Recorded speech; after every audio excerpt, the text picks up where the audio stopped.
How to make Pythagorean triplets. ఇప్పుడు మనము ఒక odd number, any odd number తీసుకోండి. 5 అనేది ఒక ఆడ్ నెంబర్. దీన్ని ఏం చేయాలంటే ఫస్ట్ మనము స్క్వేర్ చేయాలి. స్క్వేర్ చేస్తే మనకి 25 వస్తుంది. ఈ 25ని 2 కాంజిక్యూటివ్ నెంబర్స్ కింద డివైడ్ చేయాలి. ఒకటి 12, ఇంకొకటి 13. ఇప్పుడు ఈ 5, ఈ 12, ఈ 13 అనేవి పైథాగరన్ ట్రిప్లెట్స్ అవుతాయి అన్నమాట. అంటే ఒక ట్రయాంగిల్, ఒక రైట్ యాంగిల్ ట్రయాంగిల్ని ఏర్పరుస్తాయి అన్నమాట. ఈ రైట్ యాంగిల్ ట్రయాంగిల్లో ఈ 13 అనేది బిగ్గర్ సైడ్ కాబట్టి రైట్ యాంగిల్కి ఆపోజిట్గా ఉంటుంది, అదే హైపోటెన్యూస్.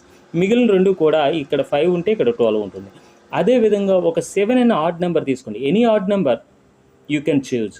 ఫస్ట్ ఆఫ్ ఆల్ 7ని స్క్వేర్ చేయండి. 7 స్క్వేర్ చేస్తే 7 7 49. ఈ 49ని 2 కాంజిక్యూటివ్ నెంబర్స్ కింద డివైడ్ చేయండి. 24 ఒకటి, 25 ఒకటి. ఇప్పుడు ఈ 7, ఈ 24, ఈ 25 అనేది మనకి పైథాగరన్ ట్రిప్లెట్స్ అనమాట. అంటే ఇందులో మనకి 25 అనేది బిగ్గర్ సైడ్ కాబట్టి 25 రైట్ యాంగిల్కి ఆపోజిట్గా ఉంటుంది. మిగిలిన రెండు కూడా 7, ఇది 24.